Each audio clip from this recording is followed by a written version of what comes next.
Ladies and gentlemen, boys and girls, searchers, lurchers, and brand smirchers, welcome along to the Joe Spivey YouTube channel, where we discuss books and a little else.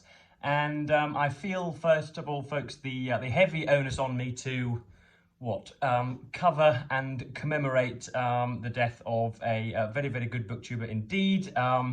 Alice from the channel Alice and the Giant Bookshelf has sadly died, folks. It's an inconquerable tragedy. I wasn't nearly as acquainted with Alice's channel as I ought to have been, or as perhaps very many of you are or were, and so I can't really comment on much of her channel. Of course, as word spread throughout the community over the last few days, I took it upon myself to have a look at a few of her videos, and she seems to have been as keen and as humorous and as hospitable and welcoming and joyous, wondrous, gleeful, as intrusive and as kind of interdisciplinary as any channel that you could hope to run into on the internet. So, and she was very much better at sort of composing a background, very much better than I will ever be. And so yes, I felt that the onus was on me just to kind of mention her, and I'll be looking at some of her videos posthumously anyway. So yeah, there's that's sort of I felt needed addressing, and also it was just a quick way of an avenue through which I might go to say that the kind of the small thud of desolation that you feel in your stomach as a result of hearing that news proves, folks, that contrary to popular belief, this is not just we are not just pixelated faces that are beamed across oceans and land masses. We are indeed real people enjoying and furthering earnest bookish conversation, folks. So if there is, one morsel of consolation that we can take from this, as I say, this inconquerable tragedy, it's that this is real, and where we are, thinking, breathing Homo sapiens and anthropoid species that are talking and communicating amongst one another as God intended. So yes, I do have a book haul for you today, just to lighten the mood or to traverse some sunnier climes. And you'll notice, of course, that I'm in a little bit of a different environment. I've come to visit Grand Viceroy Spivey, who is, of course, now at the moment anyway, in the bowels of the kind of susurrating, evergreen, verdant Derbyshire countryside, and you really do feel the topography in every step here, folks. When you're sat down reading and all of a sudden you realise that your drinking glass has been left upstairs rather than down here, you've got to climb up vertical stairs. Whenever you want to go out to fetch a pail of water at the bottom of the garden, you've got to go on some kind of Hillary-esque peregrination. So any of you guys that do indeed reside in goodness knows where, Nepal or Colombia or Colorado, then I have some empathy for you guys, some sympathy for you guys, because my thighs are really feeling it. But anyway, let's get into it. Half of these were picked for me. I was once again struck down and felled by a horrendous migraine on Saturday morning. It was a horrid master over me for, again, about 6 or 7 hours. Struck me down immobile and forced me to my boudoir for, as I say, 6 or 7 hours. But when I returned home, I realised that Grand Viceroy had indeed picked up some things for me from the bookstore, and I went out just this morning and got some of my own anyway. So yes, let's get into this. We have, first of all, one huge espionage chunk, a chunk of espionage. We have some novels of Ian Fleming, who of course wrote James Bond. We've got, this is a strip of Penguin Modern Classics. We've got Live and Let Die here. That appears to be a shark moving around apathetically, and so Mr. Big, gold thief, Lord of the Black Widow voodoo cult, and top Smersh operative, is one of the most dangerous opponents James Bond has faced. Now, I've never read a word of Fleming's writing. I know that some critics who I respect are very, very fond of some of his writing. I know that in the 21st century, because his views do not align with the kind of the individuals that stalk around a university campus, that means that he is not just unreadable, but somebody who is worthy of public embarrassment and decapitation and dismemberment. But of course, we have kind of long since departed from that weird group school on this channel, thankfully. So I'll be reading all of these with glee, no matter how misogynistic, chauvinistic, or indeed unruly these are. So we've got Live and Let Die. We've got Diamonds Are Forever. There is the diamonds on the necklace, and indeed, and very, very obvious cleavage. Let's have a look at that cover photo. That is Julia Donoso. James Bond is on one of his toughest assignments, to infiltrate a diamond smuggling pipeline that stretches from South Africa to America. So that looks very good there.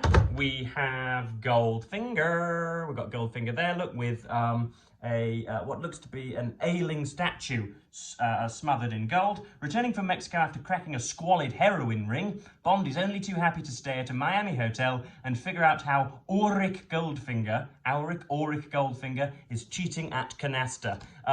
Worth mentioning that the obviously the 70s, 80s, 90s James Bond films peopled my youth in the kind of hazy Sunday afternoons after rugby.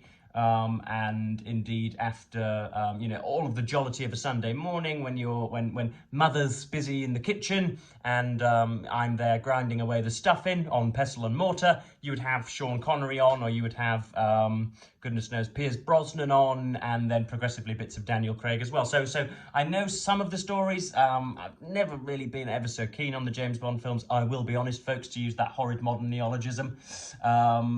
Yeah, the effects aren't brilliant, of course. The storylines aren't spectacular, and it's obviously just full of the kind of gratuitous anti-communism that obviously was a concern of the filmmakers and perhaps indeed of Fleming himself. We've got Moonraker here. We've got at M's request, Bond goes up against Sir Hugo Drax at the card table in an exclusive London club to prevent him from cheating.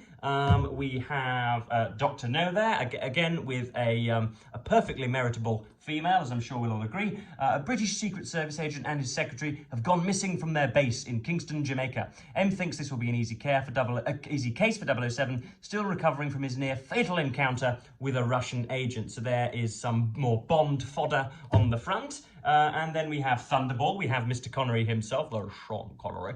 I can't really do the impression.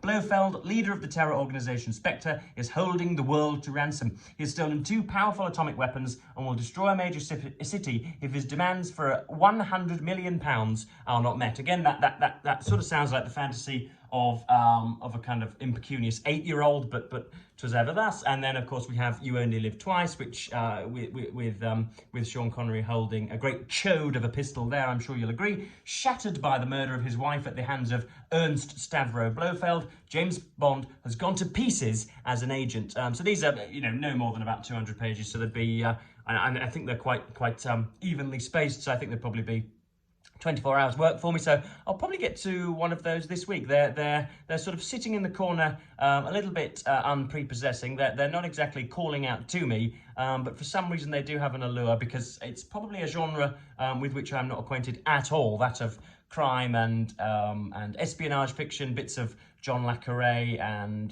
Tinker Tailor Soldier Spy and A Spy Among Friends and all of that stuff isn't something that I have embarked upon. But yes, next up we have 4 books that I've got just this very morning. I returned to the Emporium, which I still believe ripped me off last time, and I made sure to collect my change this time and not to be distracted by his over-the-counter chatter. It was very nice, and I'll let you in on some of that conversation when we arrive at the appropriate pertaining book. But first up, we have an editor's tale by Anthony Trollope. There is a little daguerreotype of our dear saintly author there, and this apparently is about. He was an editor at. Where was he an editor at? First appeared in St. Paul's magazine and were published in book form in 1870. So they are, this is a new series that will contain all of Trollope's novels and collected short stories, as well as his autobiography. So an editor's tale brings together the recollections of a magazine editor who suffered so much and who behaved, we think, so well. Besieged by ambitious but frequently untalented writers wishing to contribute to his magazine, he is cajoled, beseeched, urged and begged to publish the unpublishable.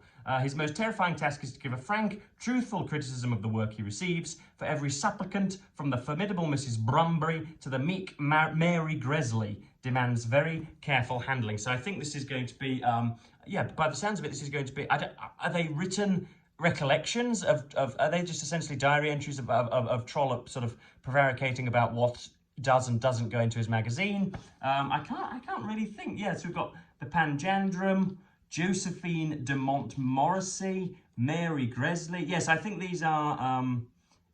I can't think whether these are, yeah, as I say, Trollope's recollections of letting people down, or they are just simple mutatis mutandis, renditions of the novels, of the books that came into his ownership. I'm not sure, but that'll be interesting. It's got Anthony Trollope's face on it, and it's something I've not seen or heard of before, so I collected it.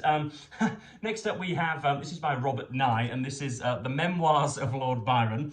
This is I think a fictionalised memoir. Of course it was, or it was regarded as one of the greatest literary crimes that Hobhouse and Murray and presumably a few other friends who were involved in, or at least predominated in Byron's life, presided over the incineration of his memoirs, probably to save their own faces and to save a little bit of, some of Byron's reputation, I suppose, because it was deemed, believe it or not, to be, I don't know, what may we say, somewhat ruinous and deleterious to be a kind of self-avowed, self-professed bisexual or homosexual, or to have engaged in hanky-panky with the male species, to have apprehended the great swinging appendages between our legs. That wasn't very good back in those days, and so we don't have any memoirs of Mr. Byron. We have the letters, of course we have the very fecund poetry, but we don't have any, he never wrote what's the phrase, a soup to nuts biography, but we've got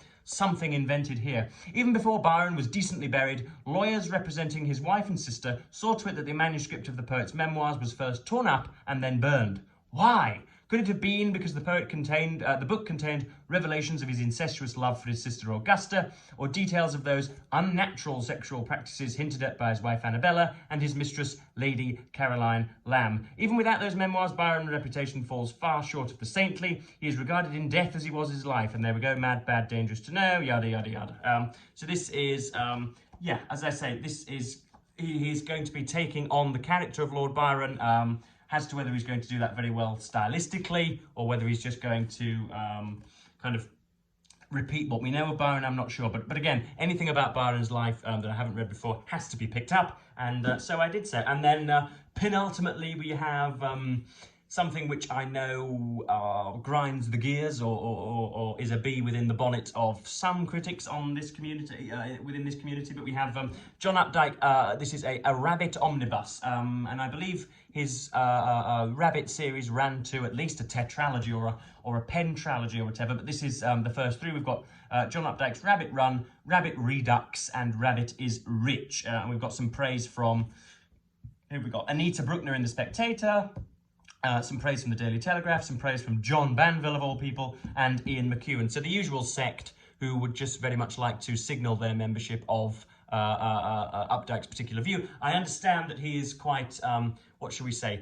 phallically inclined and masturbatorially inclined. Yeah, he's a little bit of a filthy writer that takes you both into the bedroom and underneath the sheets. But I understand he's quite sort of sardonic and quite irreverent and self-centered, which would be a reason for loving him. And so I've got to give it a go. I've got to make my own mind up. If I like Martin Amis and bits of Philip Roth's Portnoy's Complaint, for example, I can't see that this will be disagreeable, shall we say. And then last but definitely not least, we have Michael Sheldon's authorised biography of George Orwell. Now, I don't know who's authorised this, whether that's the Orwell estate or Orwell himself, but it looks to be pretty interesting. And this originally retailed at $18.50, but I got it for the kind of stomachable sum of £5. Michael Sheldon's triumphant authorised biography of Orwell restores a sense of drama and passion to his life, revealing him as a fascinating, even heroic character, struggling to achieve his ambitions against a background of great public and private turmoil. So yes, that'll be very interesting. I don't know an awful lot about his life. I know he went to, obviously, Paris and London and tried to get at the coalface of the working class experience and the plight of the impoverished. That's a really kind of, I don't know, it's a sort of haunting picture. The eyes follow you around the room. It's a kind of Italian fresco of Orwell. It's very weird, but yeah, he looks a little more genial than I think he was in real life on there. And of course, you do not have any of the kind of spot bedizened bonnets that he would have had because he smoked from cradle to grave. But yeah, I don't defer to Orwell on as many things as many other people do. Some people think he's essentially the finest writer of any age. I've never quite gotten that. I've read Coming Up for Air and 1984 and a good few of the essays, particularly on the English language, which seemed to me just to be kind of primitive jingoism on his part. Never use a foreign word when an English one will do. So I'm not going in wanting it to be proved that Orwell is a kind of ineluctably magnificent figure, but that may well be the case. But yeah, I'll get to all of those in good time. I think still the Bond novels are, pointing a gun at me, as it were, and holding me hostage and wanting me to pay some ransom. So I think I'm going to get into some of Fleming's fiction beforehand. So yes, I hope I treat Alice's very, very, very sad death with the kind of sort of, what might we say, appropriate sincerity, and that such a tragedy requires. And hopefully we can all, I was going to say move on, but hopefully we can press on. But yes, I'm going to, of course, thank you all ever so much for watching. And I am back on BookTube. I had nearly a week off, didn't I? My last video was published on Thursday, and I feel a complete misanthropic and a complete wastrel for not having produced videos since then. But yes, I'm going to, of course, thank you ever so much for watching BookTube, and say goodbye.